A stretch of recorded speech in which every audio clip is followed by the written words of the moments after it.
Praise the lord. బాగున్నారా? మీ అందరి క్షేమం కొరకు ప్రతిదినం ప్రార్థిస్తుంటున్నాను. ఈ దినం మన వాక్య ధ్యానాంశము మత్తయి సువార్త 26వ అధ్యాయం 41వ వచనం. మీరు శోధనలో ప్రవేశించుకున్నట్టు మెలకువగా ఉండి ప్రార్థన చేయుడని వాక్యం ఉంటుంది.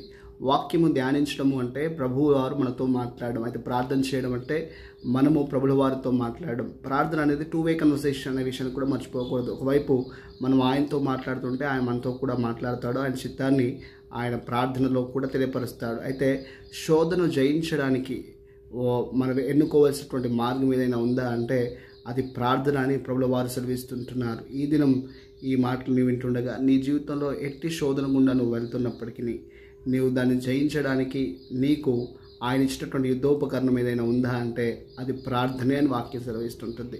ప్రతి శోధనను కూడా జయించుటకు ఆయన నీకు ప్రార్థన ఇచ్చాడు. అయితే ప్రార్థన నీవు ఆయనతో చేసేటువంటి సహవాసం, ఆ సహవాసం మూలంగా ఆ సహవాసంలో నుంచి నీకు కలిగేటువంటి శక్తి ద్వారా నీవు శోధన జయించవచ్చు అనే సత్యాన్ని మర్చిపోకూడదు. అయితే ప్రభుల వారు ఆత్మచేత నడిపించబడి అరణ్యంలోకి వెళ్ళినప్పుడు ఆయన ప్రార్థనలో ఉండగా ఆయన శోధించినటువంటి విధానం మనందరికీ తెలుసు. అయితే శోధకుడు పైన ఆయన జయం ఉందాడు. హల్లెలూయా.